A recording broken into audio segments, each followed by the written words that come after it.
your DNA with CRISPR, hacking your life with productivity tips, changing your diets, going into ketosis, everything to be a better human being and possibly to be able to live a bit longer. Why do people do this? Sorry about that, but this is just a small intro on what you're going to be seeing today. Why do people do this? My answer is, why wouldn't they, I guess. I mean, I wouldn't do this, and let's be honest, I'm not the one on stage today putting a chip in my hand, so I still think it's cool. I think it's the future. I think it's going to be amazing, and as all things future, it looks a bit shitty in the beginning, and most people don't want to do it. Thankfully, Edgar today is going to be doing it for us. He'll get to suffer so we don't have to do it, and maybe in 10 years we can get going. So what's happening right now in the world of biohacking? There's a bunch of cool examples which I'll blast through really quickly, but I hope you guys know Neil Harbison. He has a little camera that's able to send signals to him and tell him the sounds of light because he's colorblind. So he can actually hear light and colors, which is really, really cool. You have these printable kind of tattoos that have biosensors on them. So in the future, you'll be able to tattoo circuits on you that'll give you information about what's going on inside you. Your blood sugar, your amount of cortisol, meaning your stress, and a bunch of other crazy things. There's some people that have gotten really into putting magnets in their fingers. I don't fully understand it. I guess they want to feel like Magneto or something like this, but they say that they can sense magnetic fields. I'm not fully sure about this, but there's a bunch of cool examples. There's somebody that put these magnets in his ear so he can actually stream vibrations right into his ear and he can hear stuff. And last year, I don't remember what it was, he was able to get echolocation, you know, like bats do, because he had a thing that would emit sound and it would send him vibrations back to his different ears and the magnets that he had, so he was able to see without seeing, which is kind of cool. And there's infinite examples like this. So what can we do right now? Because obviously I'm not going to get a chip in it, but it will be happening. There's a bunch of different technologies that you can use to hack your body right now, from the most simple, like blocking the blue light in your eyes, right? I don't know if you've ever heard of this, but the blue light, the computer screens, it disrupts our circadian rhythm. So you can buy glasses that block this out so you can have a normal circadian rhythm. This is already pretty commonplace, but there's a bunch of cool technology that allows us to hack our brain waves so we can put things on that can help us meditate, they can help us sleep, they can broadcast electromagnetic waves into our brain so our brain adapts into those states and starts doing these things. It's honestly a crazy world of technology that we live in.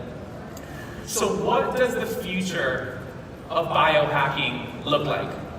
These are a couple really crazy, cool examples of what's going on right now, but there's a company called Second Sight, and they're making a bionic eye, kind of a cyborg eye, and they're able, partially, for the moment, to restore sight to the blind.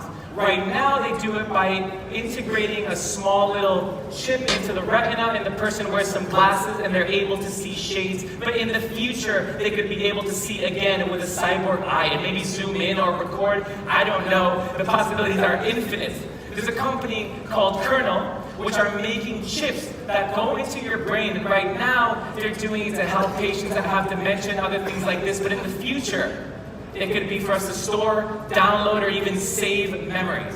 So many cool examples of what's going on. But what are we doing today? This is why we came.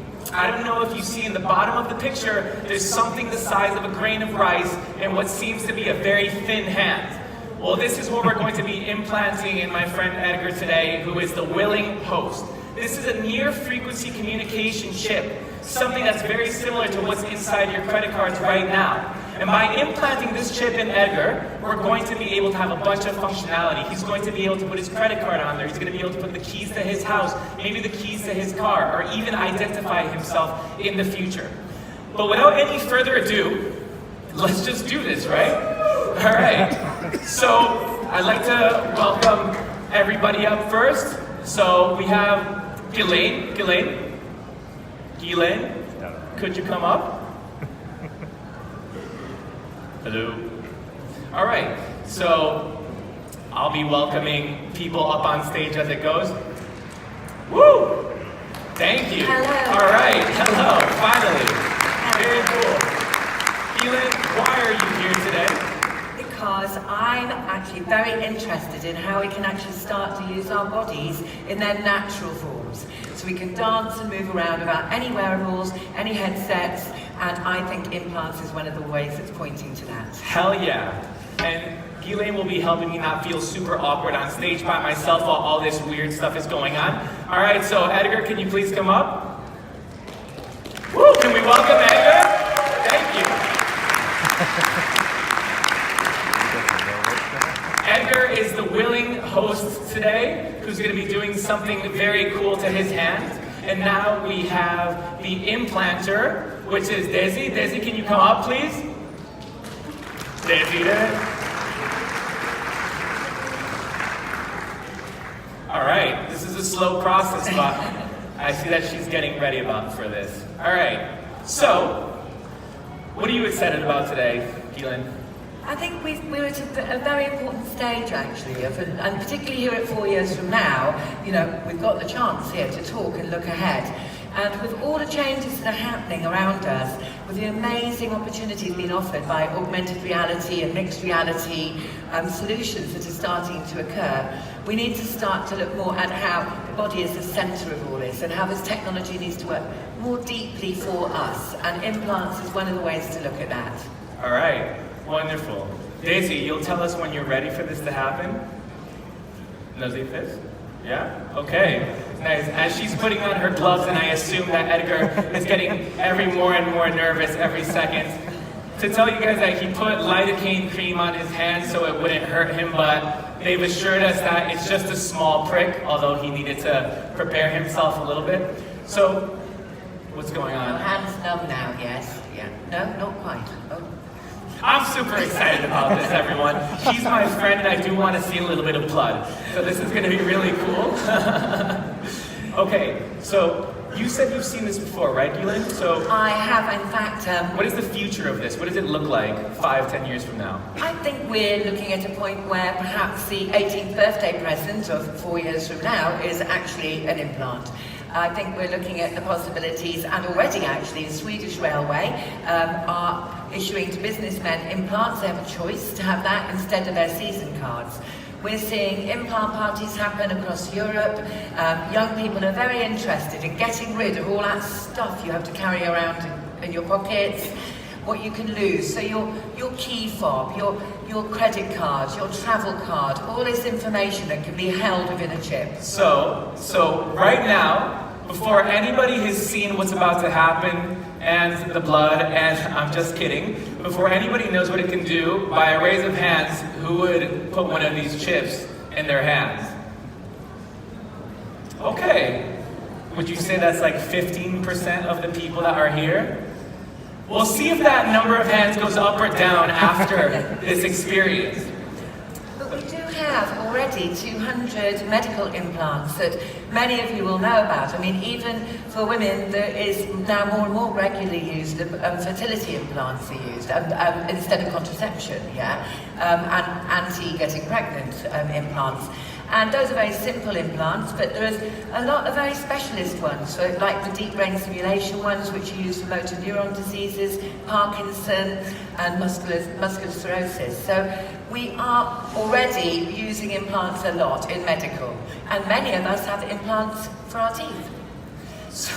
That's a good last point. So this is what I'm imagining. I'm imagining that right now, the chip that we're putting into Edgar is just a normal near-frequency communication chip. It's able to hold very basic amounts of data, not super high levels of encryption and all this cool stuff. And it's basically just the same as having a card, one of these key cards for your office or something like this. But I'm kind of seeing that a few years down the line, you could have so much stuff on this, right? Like, what if you had some sort of biosensors in this? What if it could tell you your blood sugar as you're wearing it? Or what if it could tell you what your body is doing? How much melatonin is in your body right now? Is it a good moment to sleep or isn't it? Are you very stressed or are you not? Do you know all these amazing things that could be happening? She's rubbing her hands together, so it seems like this is going to happen. Are we going to do this? Are you ready? I'm super excited. Edgar, are you ready? Woo! All right. let's be honest, this is me just talking a little bit because we're all excited to see this. We'll give it a couple moments of silence for the tension to build up, and then I'll keep talking.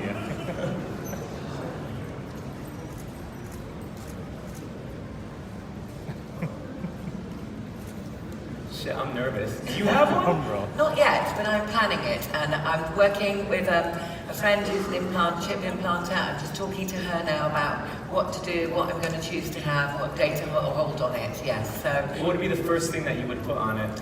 I'd like to get over this constant keying in codes, just quickly being able to open phones, laptops, etc. But I'd also like to get rid of quite a lot of things I carry in my bag. I'd very much like biosignal feedback in different ways. And I don't have a medical need, but many people do have that. So I think there's a very useful potential for people who, like you mentioned, diabetes, even sun exposure. You've had too much sun, vibrations on that. So, and maybe there's something more creative to do too. There are people using chips to make music in the air. There are people using chips to feel earthquakes around the world, to feel the weather coming. There's, very creative, wonderful, individual, idiosyncratic choices as well. I'm excited to see this. Let's take a pause really quick and see what's going on here. It's waiting. Okay. So I guess we're cleaning the surface. The surface is his hand. How excited are you on a level of 0 to 10? 90%? That's it, that's all he needed. It was just a quick check. Okay, so how far away do you think we are from everything that you're saying? All this cool stuff.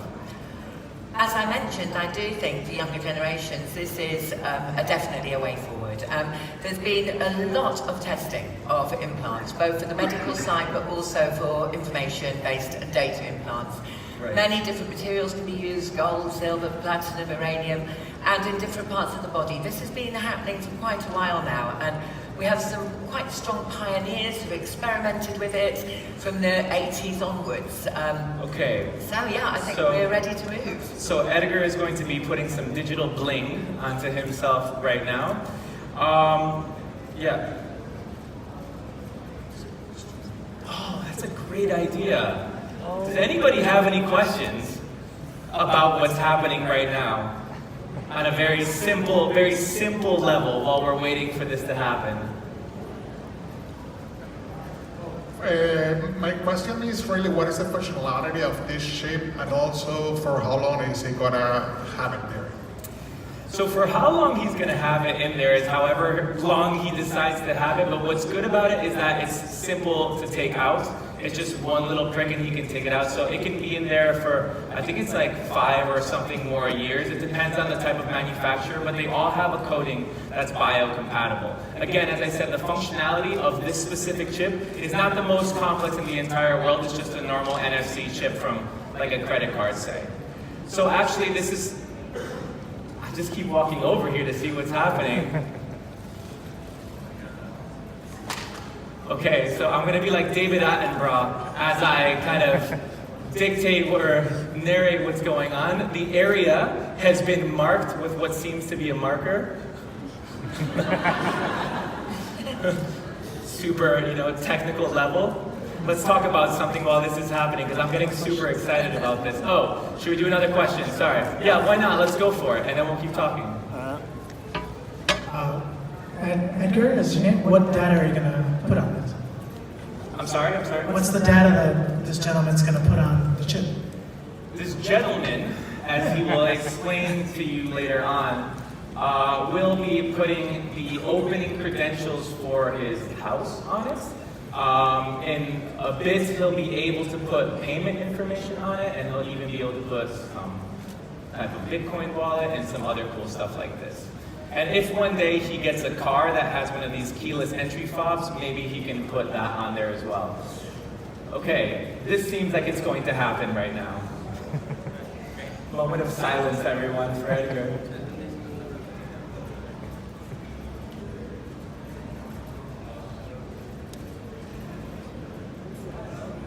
Okay, so can you see it? find that angle. So, it's magnified, guys. It's not that big. Okay, so the syringe is about the size of 2 times the needle that they use to. Oh, it's happening. Okay.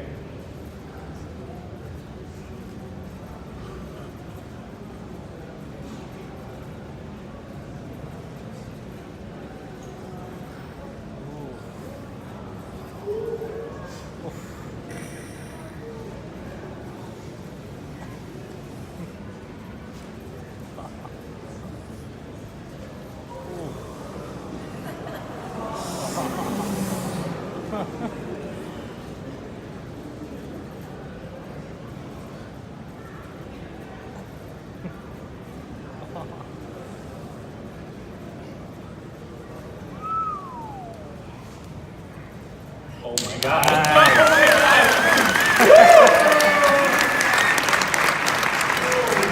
Keep it going for Edgar. You really held up like a champ. Okay, so a bit of technical specs, and then we'll pan back to Edgar to see how he's doing.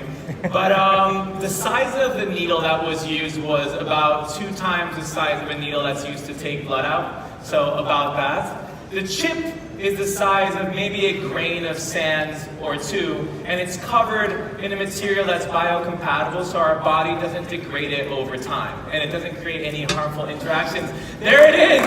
Woo! All right. Can I get this mic over here? That was amazing. Thank you so much, Desiree. Edgar? Yeah? Why did you do this? Now that it's done and you can't go back, why did you do this? I did it basically for two main things. First, because it's super, for me, very useful because I have a domotic house. I can open the door at the same time that, like, this is the key of my house. It will be the key of my house. And secondly, because I can withdraw it very easily, simply making a little cat and pressing it, and it will bring out. Woo! Thank you for doing this for us. So, now, this is the interesting part of the day. We're gonna do, you know, like in these cooking shows where they're cooking something and they're preparing everything and then it magically goes into the oven and literally 20 seconds after it comes all baked and perfect? This is what's happening right now. We're gonna do a quick switcheroo and I'm gonna tell you why. It's because when you put the chip into somebody's hand, the tissue around it becomes inflamed for about 48 to 72 hours or something like this, so it can't be programmed on the spot. However, we already prepared this for you like a cooking show, so we already injected it in somebody, and we already programmed it with the necessary payment information. Pau, can you please come up onto the stage? Thank you very much. Woo! All right. So, right now, this is what's going to happen. We've programmed the chip that's inside Pau's hands to have all his necessary payment information. In this case, his Bank Sabadell account. Bank Sabadell have created a point of sale kind of system just because simply we don't have the normal point of sale thing that they have outside, so it's a virtual point of sale system. And what's going to happen is that Edgar is needing money from Pau, so he's going to say, hey man, you owe me 15 euros. So he's going to put his phone next to Pau's hands and he's going to take that money, direct deposit into his bank account. So this is the app right now.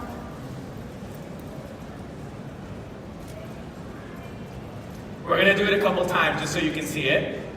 Done. Just so you think that it's not something weird happening. Wow, do you think that we can see the light? The LED? So this is the extra special part of all of this, is that there is an LED light inside of this chip. And it doesn't have a battery or anything like this. The energy feeds off of the actual frequencies that are being sent from the cell phone. Can you see the light? Yeah. Okay. Cool. So that light is underneath his skin right now. Wow. Okay, so an applause for everyone. Can we see the transaction being made? Okay, so if we zoom in, there we can see the transaction being authorized from Pau's wallet, which was on his hands, to Edgar's account. And this is not a Bitcoin wallet, this is actual money being transferred through Bank Sabadell accounts right now. So to talk about this, can we please get Ana Pujoriol on stage? Thank you. Ana is the Director of Financial Services for Bank Sabadell. She's helped us do this entire thing, in part, the mastermind of this entire weird process, but awesome at the same time. Ana, what do you think of this? What's the future? Okay. We have been seeing now is what the future of payments could be. Now in payments we are seeing a trend, which is the integration of the credit card in elements different from the card. Through tokenization, we can convert the credit card number into a token, and we can record or associate this token to any element, to a mobile wallet, to an implanted chip, to facial recognition, license plate, or whatever. Thank you so much, Ana, and thank you for all of this. Any last remarks? What do you think? Where should we go from here? I think it's wonderful that you come to do this and do it with the bank side. But as we were all talking today about, we know that, and particularly with banks, there's a lot of personal data here that's being used, and we need to have the debate about personal data protection, which the banks are very good at, but which needs to go into all the companies who are starting up to use chips, who are using personal data. And I think the second thing is, let's look 8 to 10 years from now and consider a space where we can use chips in our bodies to move augmented reality around ourselves, to actually use it within the workplace, through gestures, through our hands, through our whole bodies, without having to wear the wearables of today, the glasses of today. And maybe that's longer than 8 years away, but it's a very good place to look at, because then we are using our natural bodies and we're putting our human beingness at the center of technology. Thank you so much for that. Before we close, as the ending closing remark, I just want to synthesize what happens here today, just so you realize how crazy this was. We came on stage, we took a knowing victim, we implanted a grain of rice-sized microchip with communication capabilities into somebody's hands. We got Bank Sabadell to create a token for a credit card and an account, put it in there, and now that person is able to make mobile payments with their hands and whatever else lies in the future. Thank you so much, everybody, for coming. This is the end of the live biohacking implant show. Thanks a lot.